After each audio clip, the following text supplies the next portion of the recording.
We have a process when we are looking for land and negotiating with the landowner, which helps us achieve a 33% plus of GDV.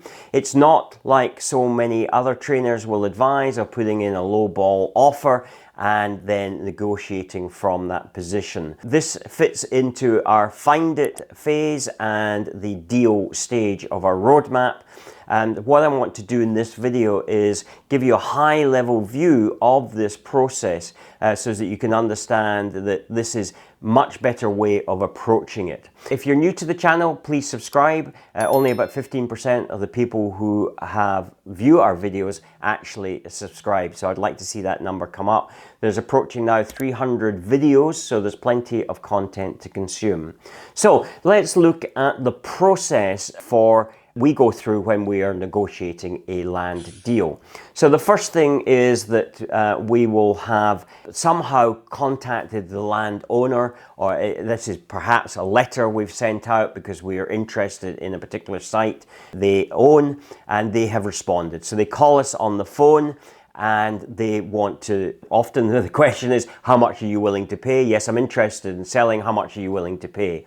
And the problem with that is you don't know how much you're willing to pay because you really haven't done any investigation on the site. And the reason that you don't do an investigation on the site is that you're going to look at multiple sites, and if you spent a lot of time investigating all of those sites without knowing whether the landowner would be interested in selling, then you're really wasting your time. The response, should I say, to that particular question is, I don't know how much it is. What I would like to do is to come out and visit you and explain our process. So the object of receiving that phone call is merely to set the appointment.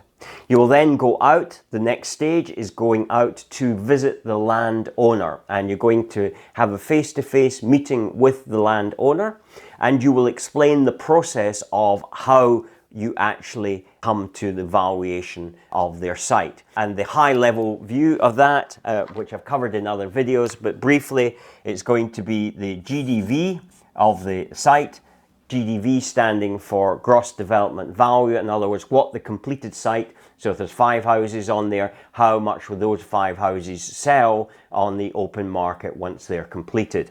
And then you're going to take your profit off.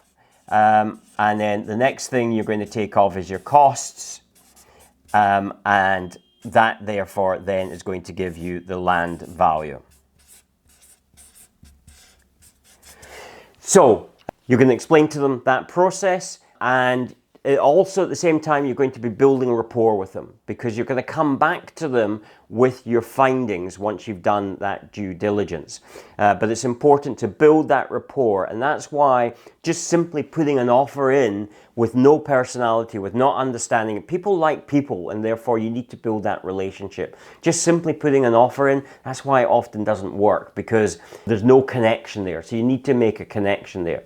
Does this work? Yes, I can point to, for instance, one example where somebody went to a landowner who initially felt that they should be getting £300,000 for their site and was able to negotiate a deal, and they have managed to buy the site for £100,000. So quite a significant difference in value, and that's because they followed our process. They were a student of ours and they followed our process.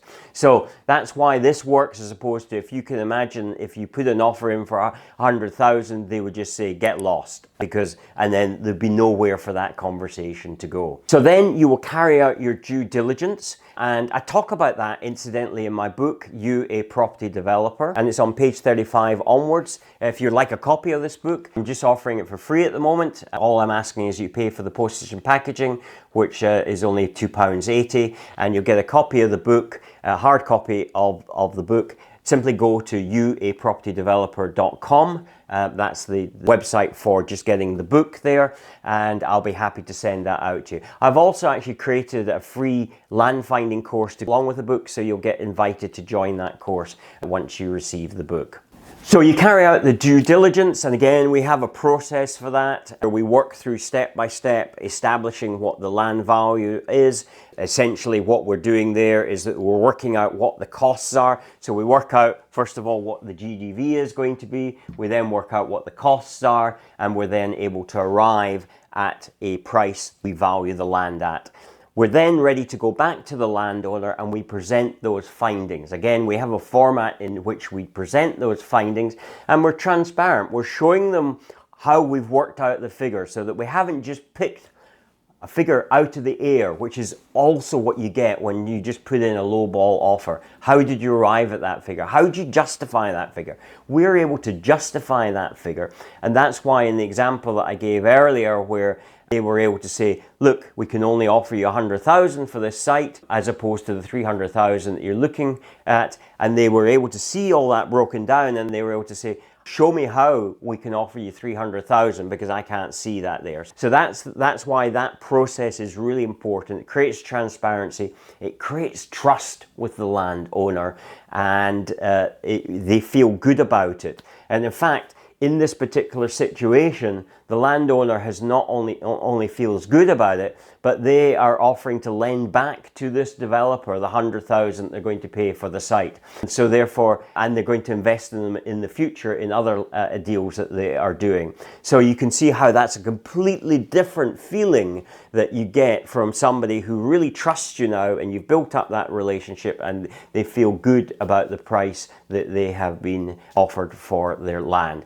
So then once you've got that deal agreed, then you're going to go into the final phases because you're going to put a lot of work into it. This is going to be a site that's most likely not going to have planning permission in place, so that you're going to have to go through that process. You're going to have to spend some money doing that, and therefore you want to make sure that it's going to be your deal at the end of that process and not the landowner who then works away with all your hard work and all the money that you've invested that. So you have to legally secure that.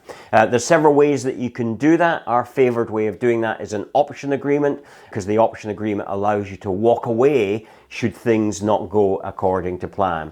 Why might that be? Well, an option agreement basically says, I reserve this piece of ground for a certain period of time where you cannot sell it, but if I decide that I'm no longer interested in this, off I walk, and I have no penalty for that. Now, sometimes there are some money that exchanges hands. I'm not going to get into the details of an option agreement, but essentially that's how we would favor that you secure it as opposed to a conditional offer, because a conditional offer does have other issues. Again, I talk about this in the book, and there's a very good reason, and there's a story there which I relay why an option agreement is far better than a conditional offer. So if you found that interesting, please remember to subscribe to the channel, grab a copy of my book, You a Property Developer, and remember you'll get a land finding course to come along with that. And while you're on the channel now, go and have a look at some other videos. As I said before, there's almost 300 videos here for you to consume, and I look forward to speaking to you the next time. Take care, bye-bye.